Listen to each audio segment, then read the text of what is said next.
Yang udah tadi ya. 9, restitusi mengembalikan murid yang berbuat salah pada pembelajaran ketiga, keyakinan kelas. Mengapa tidak peraturan saja? Mengapa harus keyakinan kelas? Kita ada pertanyaan lagi. Mengapa kita memiliki peraturan harus menggunakan helm bila mengendarai kendaraan roda 2? Mengapa kita memiliki peraturan 3M menggunakan masker, mencuci tangan dan menjaga jarak 1,5 meter? Mengapa kita memiliki peraturan harus datang tepat waktu pada saat mengikuti pelatihan? Mendukung motivasi intrinsik, kembali ke nilai-nilai atau keyakinan lebih menggerakkan seorang dibandingkan mengikuti serangkaian peraturan. Ini ada diagram, ada peraturan kelas, kemudian keyakinan, lingkungan positif, kemudian menjadi budaya yang positif. Jadi ada keyakinan. Kalau peraturan selalu kembalikan itu ke tempatnya, itu peraturan. Sedangkan keyakinan kelasnya ada tanggung jawab. Dilarang ganggu orang lain. Kita harus menghormati orang lain. Kemudian hadir di sekolah 15 menit sebelum pembelajaran dimulai. Itu berarti keyakinannya menghormati orang lain, berkomitmen. Dilarang melakukan kekerasan. Keyakinannya keselamatan, menghormati orang lain. Dilarang menggunakan narkoba untuk yang besar ya. Kesehatan. Bergantian atau menunggu giliran, menghormati orang lain ya, sahabat. Menggunakan masker untuk kesehatan, keselamatan. Jangan berlari di kelas atau koridor, keselamatan dan keamanan. Membawa siswanya ke keyakinan. Ini contoh keyakinan kelas yang kami sepakati dalam kesepakatan kelas 1. Ada murid yang mau semuanya sih berinteraksi membuat keyakinan, tapi karena murid kelas 1 itu masih pemikirannya harus dituntun, jadi sama wali kelasnya yang dituntun membuat kesepakatan kelas. Ada Rizka, Bibi, Basufi, ada anak-anak. Kita membuat kesepakatan kelas 1. Yang pertama, datang tepat waktu. Jadi siswa di dalam dirinya, sekarang ibu teh nggak ada mau kesepakatan kelas, jadi berusaha tidak akan telat. Dan berdoa sebelum dan sesudah belajar, tertib dalam mengikuti pelajaran, hormat kepada guru dan teman, peduli dan saling bantu dengan teman, kemudian menjaga kebersihan kelas. Nah, kesepakatan ini berusaha diyakini oleh siswanya itu sendiri. Sekarang kan si anak itu zaman milenial, asal lebih pinter, ibu mah matur-matur, ibu mah ini itu gitu ya. Jadi sebaiknya kita membuat di TK juga kesepakatan kelas, biar sama-sama enak. Kita enak, gurunya berikan bimbingan, si siswanya juga punya keyakinan di dalam hati untuk mengikuti peraturan ini ya, kesepakatan ini. Keempat, kebutuhan dasar manusia dan dunia berkualitas. Kebutuhan dasar manusia ada 5, yaitu kasih sayang dan rasa diterima. Yang kedua, penguasaan, kesenangan, kebebasan, dan bertahan hidup. Ini adalah kebutuhan dasar. Kita lihat videonya.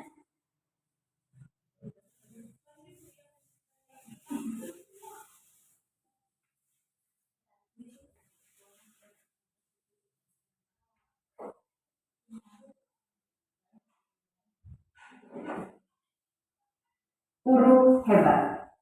Untuk membangun budaya sekolah yang positif dengan lingkungan yang aman dan mendukung murid untuk menjadi pribadi yang berdaya, seimbang, dan bahagia. Salah satu upaya yang dapat dilakukan oleh guru adalah memahami kebutuhan dasar yang mendasari perilaku murid. Pada video kali ini, kita akan membahas tentang 5 kebutuhan dasar manusia.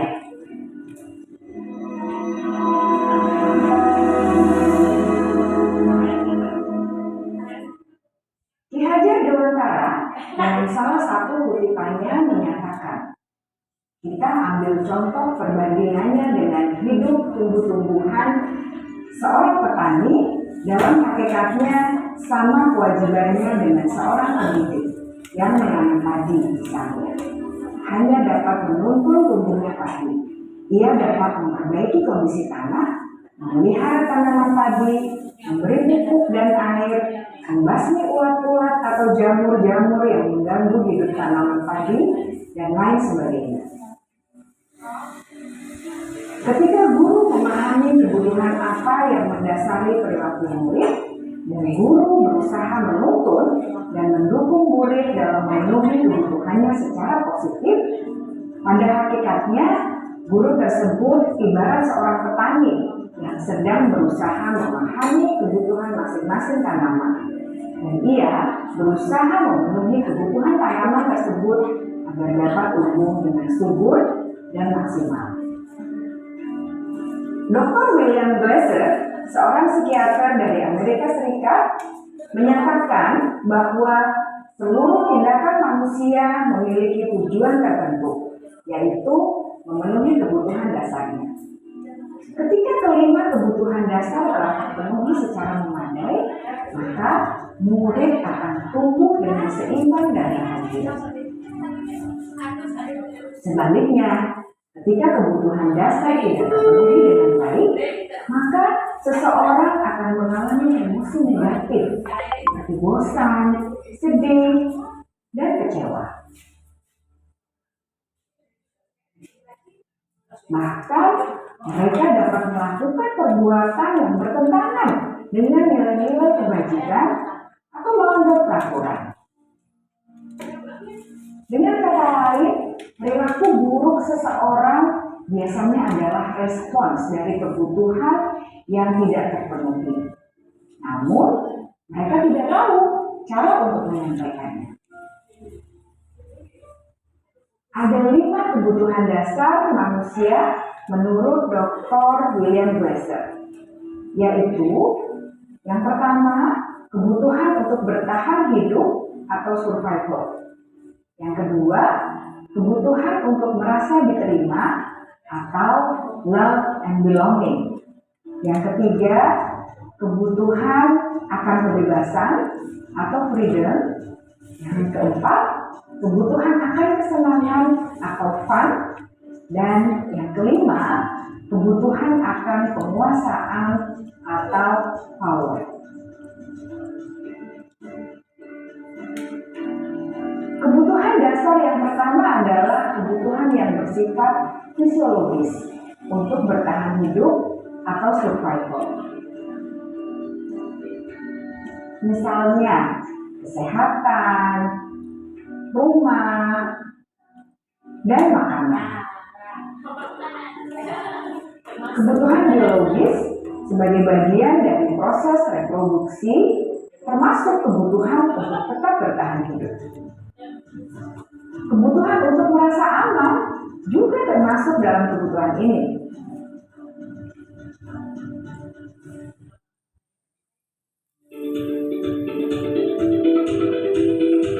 Agar murid dapat belajar dengan baik, kebutuhan mereka akan merasa aman, pangan, sandang, dan papan harus terpenuhi. Bagaimana mungkin mereka dapat belajar dengan baik bila mereka datang ke sekolah dengan perut yang lapar atau bila rumah mereka kebanjiran?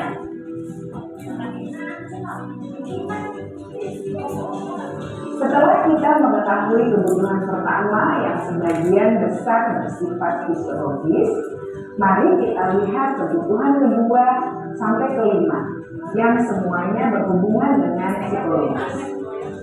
Mari kita lihat kebutuhan yang kedua, yaitu kebutuhan akan perasaan diterima oleh kelompok atau komunitasnya, atau kebutuhan love and belonging. Kebutuhan ini meliputi keinginan untuk tetap terhubung dengan orang lain seperti teman, keluarga, teman kerja, dan kelompok di mana kita bergabung. Setiap murid ingin menjadi bagian yang berharga dari kelas dan juga sekolah. Mereka juga ingin diterima oleh orang lain dan kelompoknya. Bahkan, murid yang terlihat paling cuek pun jauh di dasar hatinya pasti ingin merasa diterima. Sebagai guru, seharusnya kita dapat menerima murid kita apa adanya, sesuai dengan kodratnya.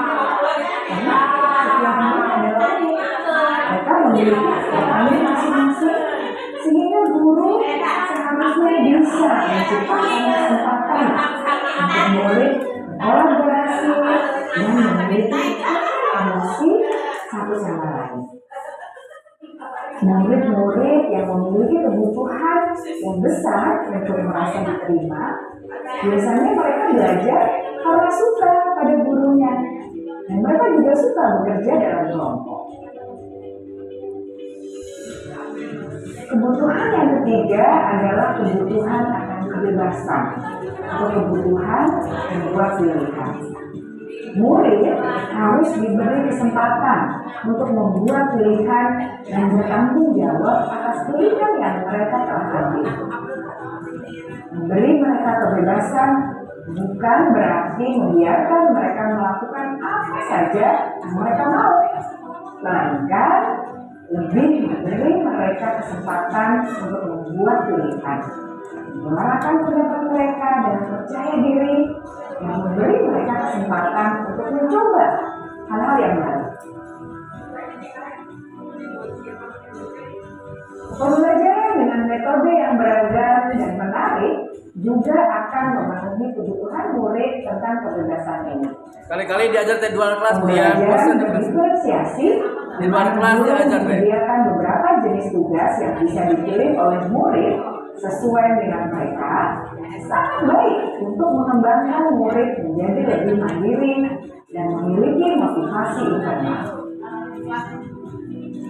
Karena kebutuhan akan kebebasan pada dasarnya adalah kebutuhan untuk mandiri, memiliki otonomi, memiliki pilihan, dan mampu mengendalikan arah hidupnya sendiri.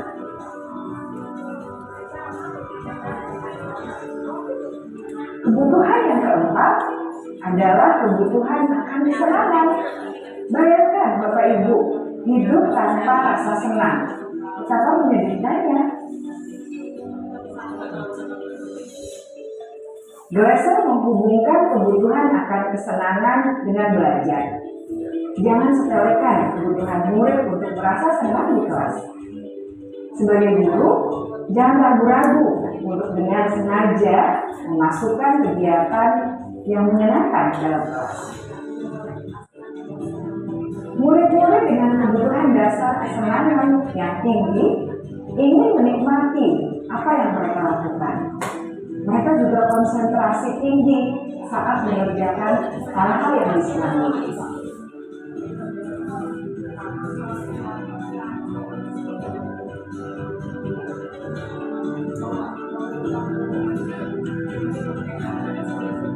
Kebutuhan yang kelima adalah kebutuhan akan penguasaan.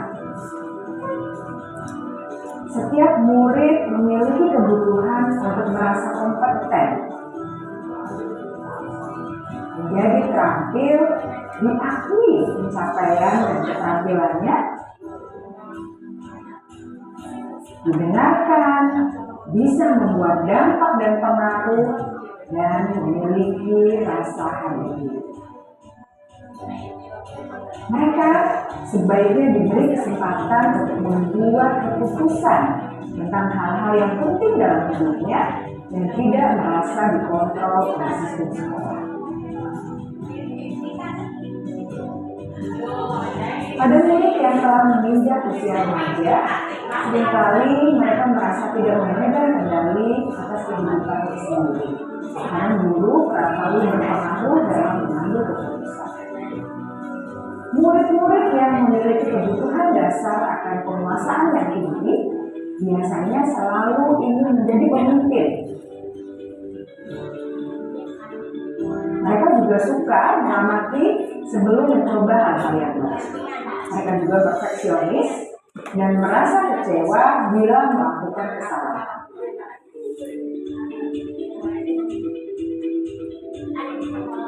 Ibu dan bapak guru sangatlah penting bagi kita untuk mengetahui kebutuhan dasar murid-murid, agar kita memahami alasan dibalik sikap dan tingkah laku mereka. Bila murid berperilaku buruk atau melanggar peraturan, sehingga tindakannya tidak sesuai dengan yang murid bagikan, maka guru harus mencari tahu alasan yang mendasari tindakan tersebut dan kebutuhan apa yang belum terpenuhi. Melalui percakapan dengan guru dalam pendekatan disiplin positif, murid dapat diajak untuk bersikap reflektif dalam mengenali kebutuhan-kebutuhan yang berusaha mereka penuhi dan mendasari tindakan mereka. Jika guru mengabaikan perilaku buruk murid-murid, maka perilaku tersebut akan berpengaruh pada suasana kelas yang kurang kondusif dan akan berpengaruh pada tujuan dari pendidikan itu sendiri. Ibu bapak guru hebat, mari kita menjadi guru yang lebih baik dengan memahami kebutuhan dasar murid-murid kita dan senantiasa membimbing mereka untuk menjadi pribadi yang berdaya, seimbang, dan bahagia. Salam dan bahagia, ibu dan bapak guru hebat.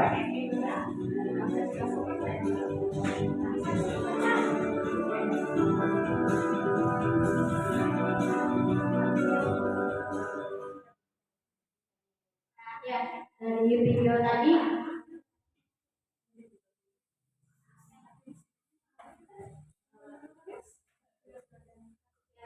bahwa kita harus bekerja, ya Bu. Kita juga harus bahagia menerima siswa bagaimanapun keadaannya. Lanjut ke pembelajaran kelima, 5 posisi kontrol. Ada 5 posisi kontrol yang diterapkan orang tua ataupun atasan dalam melakukan kontrol. Yang pertama sebagai penghukum, kemudian pembuat merasa bersalah, yang ketiga sebagai teman, yang keempat sebagai pemantau, dan posisi yang kelima itu sebagai manajer. Kita lihat lagi videonya ya. Jangan kita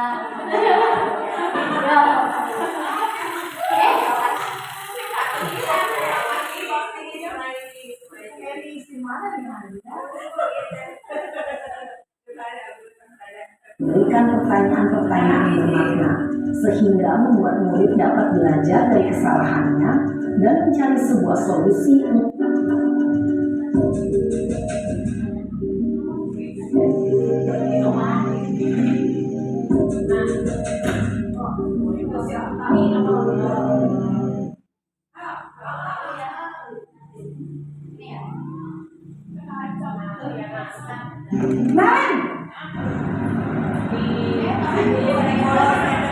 Maaf Bu, saya terlambat. Iya, sekolah. Terlambat. Iya, sekolah masuk. Ya sudah sana. Nanti lain kali larinya lebih kencang.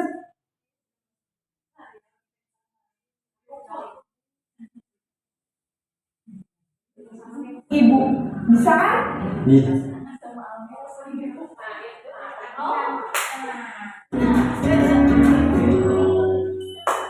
Salam bahagia ibu dan bapak guru hebat.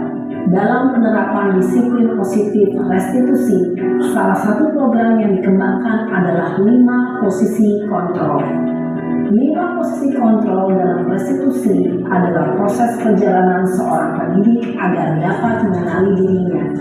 Pada video kali ini, kita akan membahas tentang 5 posisi kontrol yang dikembangkan oleh Diane Dawson dan contoh penerapannya.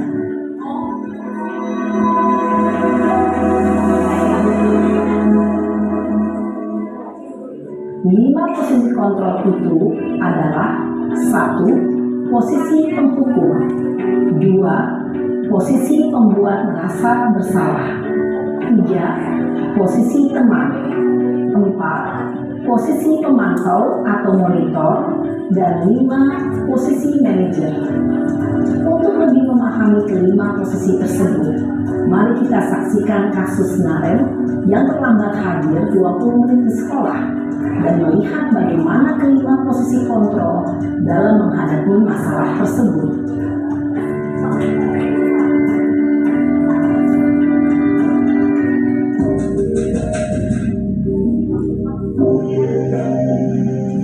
Superhero-nya sebagai kontrol. Naren! Sini kamu! Nah, buyam kan? Selamat pagi Bu. Selalu terlambat. Kamu deh, pasti terlambat. Maaf Bu, saya Apa? Apa coba? Alasan kamu apa lagi? Kapan sih kamu tidak terlambat? Malas sekali ya kamu jadi anak. saya Dasar pemalas. Gak kapok-kapok sih kamu. Sudah berapa kali terlambat? Sana, kamu keliling lapangan basket 2 kali. kenapa saya harus keliling lapangan basket Bu? Kenapa? Kamu melawan ibu? Berani-beraninya jawab. Sudah terlambat, masih berani jawab pula. Sekarang, keliling lapangan basket 5 kali sekalian. Biar kapok. Cepat. Pergi sana ke lapangan basket. Posisi penghukum biasanya berbicara dengan nada tinggi, menghardik, menunjuk-nunjuk, menyakiti, dan menyindir. Hukuman bisa berupa fisik maupun psikis. Ibu dan bapak guru hebat. Dampak yang terjadi pada murid ketika guru berada pada posisi penghukum adalah murid cenderung akan memberontak, bahkan menyimpan dendam.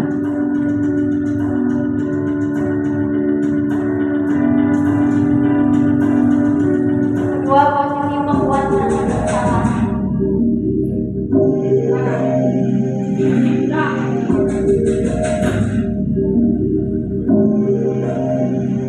Naren!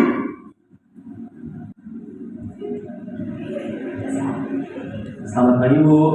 Naren. Kamu kenapa terlambat lagi, nak? Ya Tuhan, Naren. Kamu senang ya bikin ibu susah ya? Kalau kamu terlambat lagi, nanti ibu yang ditegur bapak kepala sekolah, nak. Disangka ibu tidak bisa membina kamu. Duh, gimana ini? Maaf Bu, Duh, Gusti Naren. Kamu suka ya kalau ibu ditegur bapak kepala sekolah? Terus, sekarang ibu harus tulis apa ini di buku absen? Wilayah. Ini kamu sudah sering terlambat loh. Ibu harus apa coba? maaf Bu, maaf sekali. Ya sudah, lain kali jangan bikin ibu susah lagi ya nak ya. Ibu tidak akan kuat lagi kalau kamu begini terus. Bisa jantungan kalau ibu tegur bapak kepala sekolah. Sana cepat kelas. Maaf ya Bu, maaf sekali. Posisi pembuat rasa bersalah berbicara dengan nada tenang, cenderung lembut. Namun kata-kata yang diutarakan membuat murid merasa menjadi orang yang gagal, memandang buruk dirinya sendiri, merasa tidak berharga, dan tidak sanggup membahagiakan orang lain. Ketika guru mengambil posisi pembuat rasa bersalah, murid akan menganggap dirinya yang bersalah dan ia akan menyimpan emosi negatif tersebut di dalam dirinya. Yang ketiga, posisi teman. Nah, ini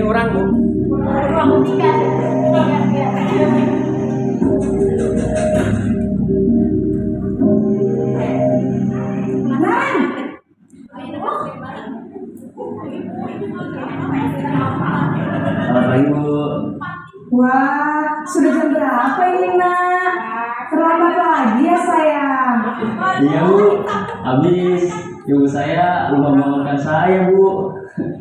Kamu malah menyalahkan ibu kamu.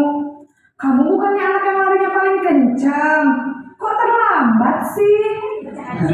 Iya Bu, saya memang terlambat bangun tadi. Jadi biarpun saya lari kencang, tetap gak kekejar Bu. Ya sudah sana. Nanti lain kali larinya lebih kencang lagi ya. Biar gak terlambat lagi. Bikin senang ibu. Demi ibu. Bisa kan?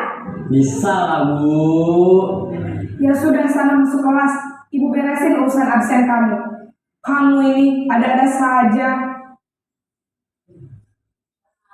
Dalam posisi teman, guru berbicara dengan nada suara ramah, akrab, cenderung bersenda gurau untuk menjaga suasana tetap santai. Murid akan merasa senang, aman, dan akrab dengan guru.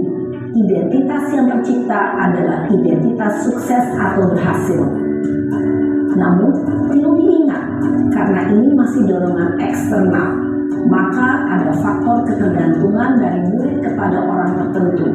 Di sini, guru aksennya, sehingga di lain waktu, murid bisa berperilaku baik, namun hanya kepada orang-orang tertentu saja.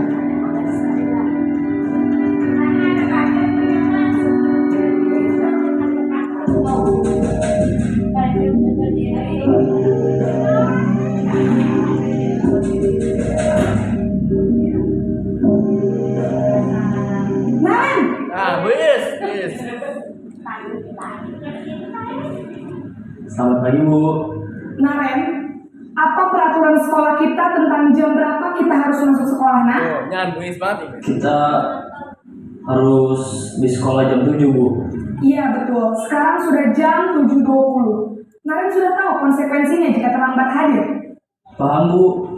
Saya harus tinggal kelas pas jam istirahat selama 20 menit. Iya benar, konsekuensinya demikian. Jadi nanti jam 9.30 pas istirahat, kamu harus tinggal di kelas, kerjakan tugas tambahan untuk ketertinggalan kamu, ya? Baik Bu. Posisi pemantau mengandalkan penghitungan atau data untuk mengontrol murid. Guru mengarahkan murid berdasarkan peraturan dan konsekuensi. Seorang pemantau menunjukkan bahasa tubuh dan ekspresi wajah yang datar dan cenderung formal.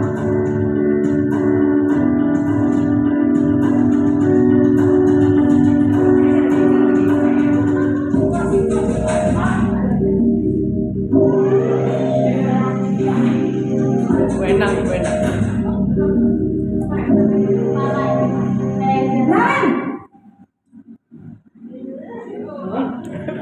Naren, Mending ya. Selamat pagi Bu.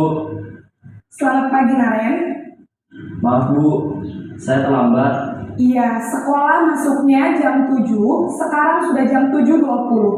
Jadi sekarang bagaimana ini Naren? Maaf Bu, saya lupa setel alarm saya semalam. Baiklah, menurut kamu, keyakinan sekolah yang mana yang perlu kamu tingkatkan? Menghargai diri sendiri dan orang lain mungkin ya Bu. Setuju. Jadi, apakah Naren meyakini prinsip saling menghormati tersebut? Iya Bu, saya meyakininya. Apakah Naren bersedia memperbaiki masalah keterlambatan ini? Bersedia Bu. Bagaimana kamu akan perbaiki masalah keterlambatan ini? Saya akan coba untuk tidak lupa menyetel alarm saya Bu.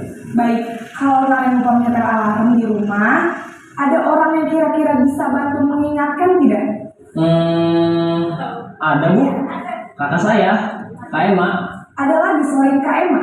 Selain Kak Emma, ada ibu saya. Baik, jadi yang mengingatkan Naren adalah Kak Emma dan ibu kamu ya? Kira-kira akan mulai setel alarm kapan nih Naren? Setelah pulang sekolah, akan segera saya lakukan. Baik, jadi Naren akan setel alarm untuk bangun besok pagi dan akan diingatkan oleh kakak dan ibunda Naren ya. Ada lagi yang mungkin perlu dilakukan Naren agar tidak terlambat bangun lagi? Tidak ada Bu. Baik Naren, terima kasih untuk kerjasama kamu. Sekarang kamu perlu kembali ke kelas untuk belajar. Baik Bu, terima kasih. Posisi manajer adalah posisi kontrol yang disarankan untuk membimbing murid memiliki sikap disiplin yang positif, yaitu murid yang mandiri, bertanggung jawab, dan dapat memecahkan masalah. Tujuan dari posisi ini adalah agar murid dapat berefleksi atas tindakannya. Guru akan dengan tulus memberikan pertanyaan-pertanyaan bermakna, sehingga membuat murid dapat belajar dari kesalahannya dan mencari sebuah solusi untuk menyelesaikannya. Ibu dan Bapak guru hebat, setelah mengamati adegan kelima posisi kontrol tadi, kira-kira posisi mana yang paling ideal? Posisi mana yang dapat menunjang motivasi intrinsik murid? Ya, tentu posisi manajer. Posisi ini memang posisi ideal yang ingin dituju setiap pendidik. Pada posisi inilah, guru dapat menerapkan disiplin positif yang berpihak pada murid, yang memerdekakan murid. Perjalanan seorang pendidik tentunya tidak mudah untuk sampai pada posisi seorang manajer. Namun, tujuan kita pasti, yaitu menciptakan murid-murid yang mandiri, merdeka, dan bertanggung jawab.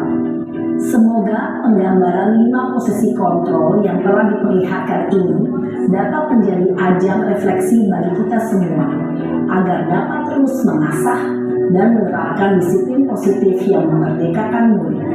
Mari terus berlatih dan bersemangat. Selamat menerapkan. Salam dan bahagia Ibu dan Bapak guru hebat.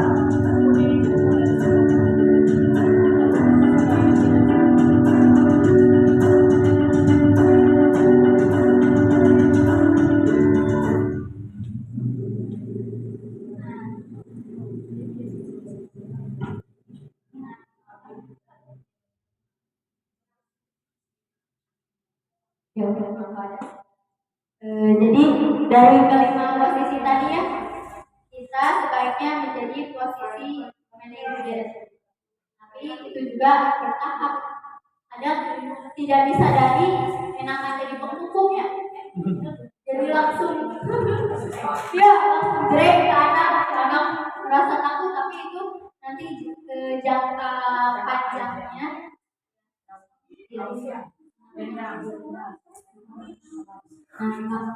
posisi kontrol, motivasi, ada identitas gagal, identitas sukses, dan identitas berhasil sukses. Sebagai penghukum, pembuat orang merasa bersalah, teman, pemantau, dan manajer. Dia terlihat guru berbuat dari yang hukum tadi menghardik-hardik, menunjuk-nunjuk. Tahu menunjuk-nunjuk wis. Membuat alasan-alasan untuk jadi baiknya kita memberikan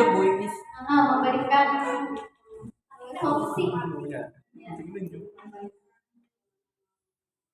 Tadi ada pernyataan saya kecewa sekali dengan kamu. Jadi merasa si siswanya itu ke murid kita bersalah. Kemudian kamu tidak benar-benar melakukannya. Kalau penghukum itu suara intonasinya itu rada keras. Kalau sebagai teman, ayolah lakukan demi ibu atau bapak. Sebagai pemantau, apakah kamu mau mendapatkan stiker bintang hari ini? Sebagai pemantau, sebagai manajer, bagaimana kamu bisa menyelesaikan masalah ini? Nah, kalau manajer kan jadi ada solusinya. Si anak bisa membuat hatinya atau pikirannya agar bisa menyelesaikan masalahnya. Perbaiki diri. Ya. Nah, yang terakhir, pembelajaran segitiga restitusi. Nah, dari segitiga ini yang pertama kita menstabilkan identitas. Setiap orang pasti pernah melakukan kesalahan. Kemudian kamu bukan satu-satunya yang pernah melakukan ini. Kita stabilkan dulu jika anak melakukan kesalahan. Kemudian yang kedua, validasi kebutuhan. Karena tentunya punya alasan mengapa siswa atau murid itu melakukan kesalahan. Kemudian adakah cara yang lebih efektif untuk mendapatkan apa yang kamu butuhkan? Yang terakhir, menanyakan keyakinan. Jadi menstabilkan, kemudian validasi, kemudian terakhir menanyakan keyakinan. Nilai-nilai apa yang telah kita sepakati? Kemudian kamu ingin menjadi orang yang seperti apa? Jadi ke siswanya kita menstabilkan identitas, yaitu membuat anak merasa gagal karena berbuat salah menjadi positif terhadap dirinya. Guru berkata, berbuat salah itu hal yang manusiawi. Tidak ada manusia yang sempurna. Bapak dan Ibu juga pernah berbuat salah. Kita bisa menyelesaikan permasalahan ini. Jadi si gurunya terus menanyakan, tetapi tidak menyalahkan diri. Dua, memvalidasi kebutuhan, membantu murid mengenali basic atau dasar kebutuhan dasar yang ini dipenuhi ketika melakukan kesalahan. Pada dasarnya setiap tindakan manusia tujuannya adalah memenuhi kebutuhan tadi yang 5 ya, kekuatan, kebebasan, cinta, kasih sayang dan menerima,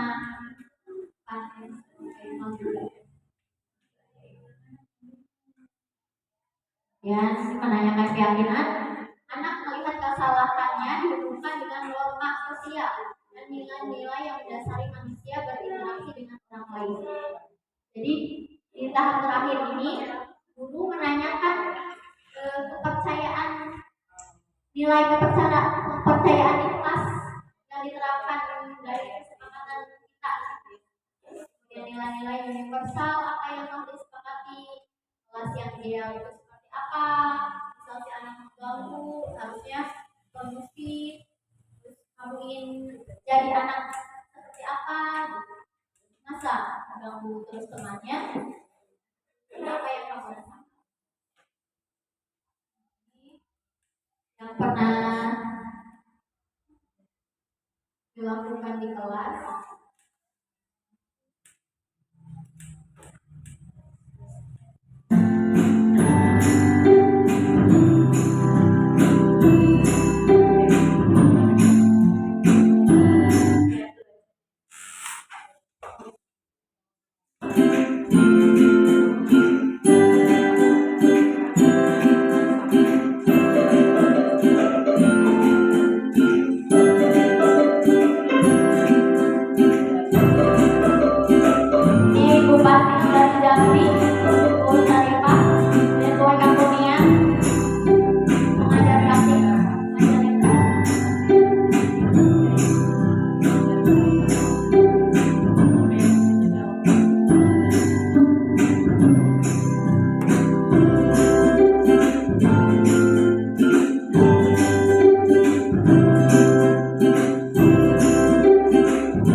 Nah, Rama mau pulang lagi. Bagus.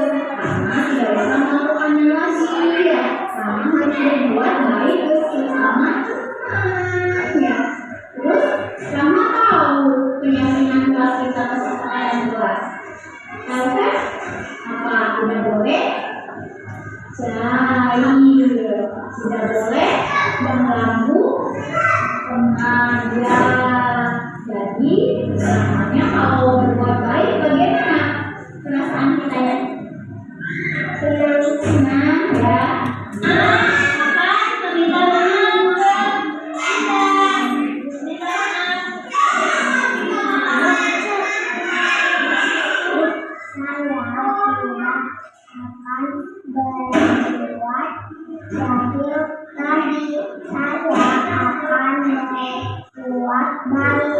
Terima kasih.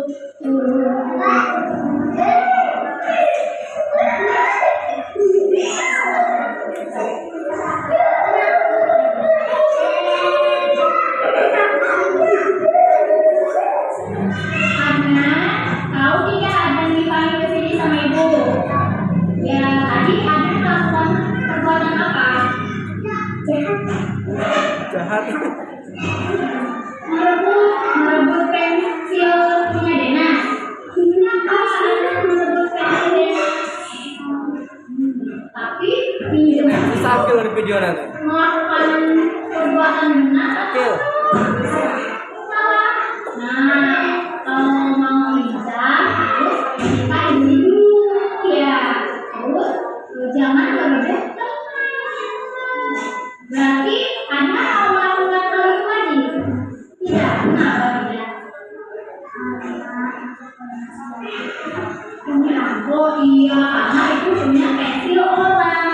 Jadi anaknya harus minta izin ya, tidak melakukan hal itu lagi. Dan Anda tahu keyakinan kelas kita kesepakatannya.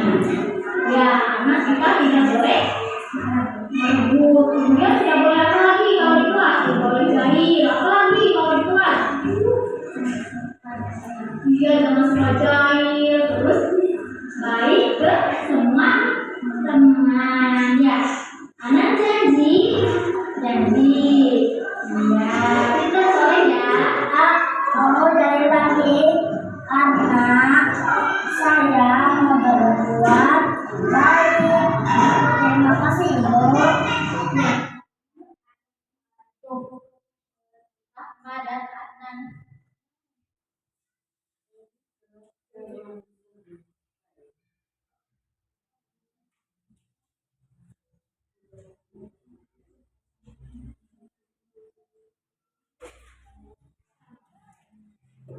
Itu praktek yang bisa diterapkan di kelas 1. Ya, demikian materi yang tadi ya banyak sekali materi tentang disiplin positif, teori motivasi, keyakinan kelas, kebutuhan dasar, institusi, posisi kontrol, kemudian juga institusi. Cukup sekian materi dari saya, kurang dan lebihnya mohon maaf. Nanti kita masuk ke termin tanya jawab, balikan lagi ke moderator. Wassalamualaikum warahmatullahi wabarakatuh. Waalaikumsalam warahmatullahi wabarakatuh.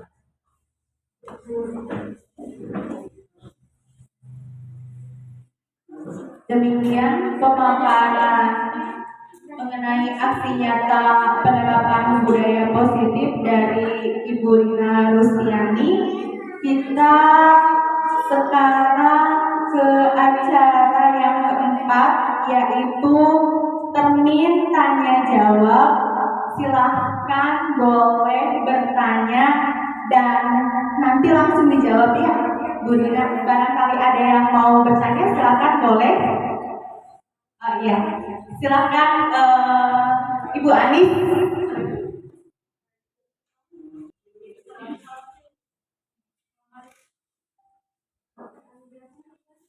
Assalamualaikum warahmatullahi wabarakatuh. Berdasarkan pemaparan yang tadi sudah dipaparkan, tadi kan sedikit dibahas mengenai hukuman dan konsekuensi. Nah, yang ingin saya tanyakan adalah apa perbedaan hukuman dan konsekuensi, serta bagaimana identitas gagal dan identitas sukses dari hukuman, konsekuensi, dan restitusi. Terima kasih. Wassalamualaikum warahmatullahi wabarakatuh. Waalaikumsalam.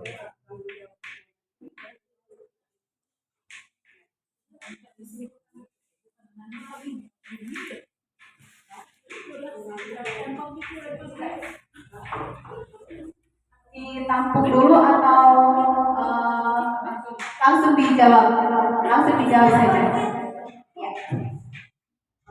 Perbedaan hukuman, konsekuensi, dan restitusi. Silakan kepada Ibu Dina. Baik, terima kasih. Pertanyaannya bagus sekali ya. Perbedaan dari hukuman, konsekuensi, dan bagaimana identitas gagal dan sukses itu sendiri. Tadi hanya sekilas ya, jadi mungkin masih kurang paham ya.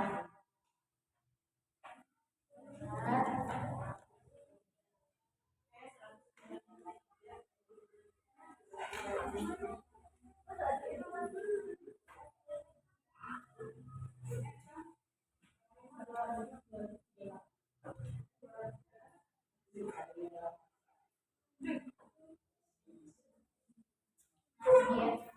Kalau hukuman itu bersifat tidak terencana atau tiba-tiba. Jadi hukuman bersifat satu arah dan pihak itu yang memberikannya dan murid itu hanya menerima hukuman dari si gurunya tanpa adanya kesepakatan bersama. Hukuman ini biasanya bersifat fisik atau psikis ya, anak disakiti dengan kata-kata biasanya kasar begitu. Nah kemudian konsekuensi itu sudah terencana, jadi sudah disepakati, sudah dibahas bersama murid melalui kesepakatan kelas. Misalkan murid tidak mengerjakan PR-nya, nah seperti video yang tadi juga naret terlambat, berarti itu ada kesepakatan kelasnya, kesepakatan sekolah yang dilanggar, berarti dia akan mendapatkan konsekuensinya berupa pemberian pembelajaran tambahan di luar jam pembelajaran.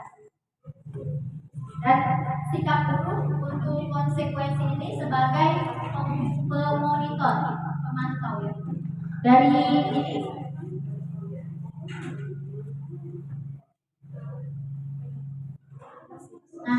hukuman itu sesuatu yang menyakitkan harus terjadi. Kalau di konsekuensi sesuatu harus terjadi. Kemudian hukuman membuat anak sakit baik fisik maupun hati. Jadi untuk jangka waktu panjang. Dalam konsekuensi membuat anak merasa tidak nyaman dalam waktu pendek. Ya.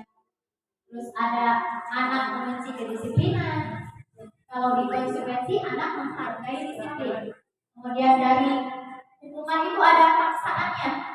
Kalau di konsekuensi adanya tanggapan, stimulus. Kemudian mendorong anak menyakiti diri sendiri kalau di hukuman. Kalau di konsekuensi mendorong anak agar mudah menyesuaikan diri. Dan konsep diri yang dulu, kalau di konsekuensi konsep diri yang baik. Kemudian anak belajar untuk menyembunyikan kesalahan kalau hukuman. Kalau konsekuensi anak belajar untuk mematuhi peraturan. Di dalam hukuman ada marah, rasa bersalah, dipermalukan, merasa tak dihargai. Nah di konsekuensi kehilangan hak dibuat tidak nyaman, diasingkan untuk sementara. Sedangkan di restitusi yaitu proses menciptakan kondisi murid untuk menyelesaikan permasalahannya. Jadi si murid digali atau dituntut untuk menyelesaikan suatu permasalahannya. Mungkin lagi ya seperti itu jawaban dari saya. Bagaimana?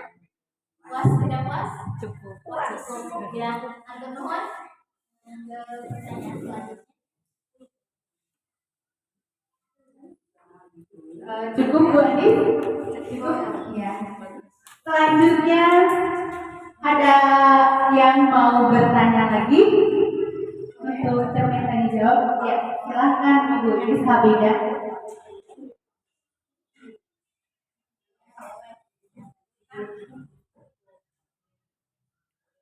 Assalamualaikum warahmatullahi wabarakatuh. Waalaikumsalam warahmatullahi wabarakatuh. Dari pemaparan video tadi, ternyata ada nada suara atau intonasi itu sangat berperan dan dapat menyelesaikan suatu solusi. Pertanyaannya, bagaimana cara untuk menerapkan sikap atau intonasi yang lebih baik dalam pembelajaran kita sehari-hari? Itu aja. Assalamualaikum warahmatullahi wabarakatuh. Waalaikumsalam.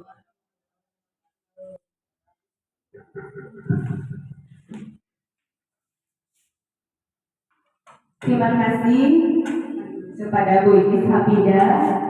Pertanyaannya disimpulkan bahwa bagaimana cara menerapkan intonasi yang baik, sikap yang baik dalam kehidupan sehari-hari.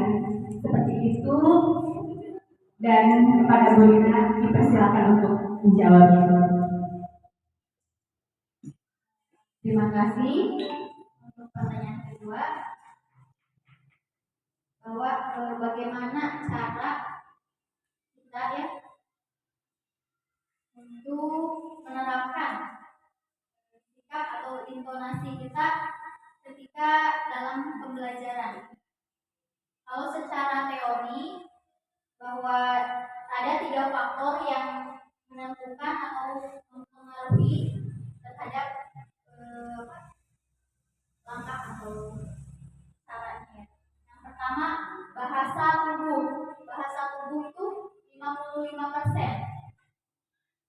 Kita sebagai guru bagaimana bahasa tubuhnya ke siswa. Kemudian yang kedua, intonasi ada 35%. Dan pemilihan kata 10%.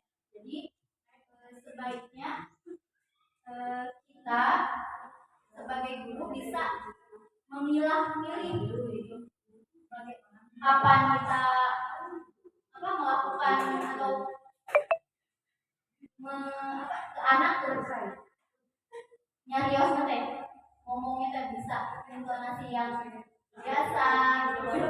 Kalau kelas rendah ada kalau kitanya keras jadi serasa disarekan jadi sebuah yang menyarekan gitu ya beda ada hama itu teh tidak ya apalagi gimana kita kan begitu juga ya Melototan Bu namanya. kita kan melototan sama aja ya enggak apalagi di kelas tinggi kalau anaknya Bila bagaimana kita melotot ya jadi kita harus bisa menyeimbangkan emosi kita sendiri ya jadi dari trilogi pendidikan kita guru orang tua dan masyarakat itu saling berkesinambungan jadi harus ada kolaborasi yang baik antara guru masyarakat dan orang tua jadi kitanya memberikan memberitahu ke orang tua bahwa bukannya marah bukannya apa jadi kita tujuannya ya mengarahkan tujuannya untuk kebaikan pada siswanya itu sendiri. Oke, terima kasih. Assalamualaikum warahmatullahi wabarakatuh. Bagaimana Bu Iris Habida? Cukup ya. Untuk termin tanya jawab ditutup, dicukupkan sampai di sini. Sekarang acara selanjutnya yaitu penutup. Mari kita tutup acara ini dengan bacaan hamdalah. Alhamdulillah. Terima kasih kepada Ibu Kepala Sekolah dan Ibu Rina Rustiani yang telah memberikan ilmu baru bagi kita semua, pengetahuan baru. Semoga nanti ke depannya kita bisa menerapkan dalam tugas kita sehari-hari sebagai seorang guru. Saya ucapkan terima kasih. Wabillahi taufiq wal hidayah. Wassalamualaikum warahmatullahi wabarakatuh. Waalaikumsalam warahmatullahi wabarakatuh.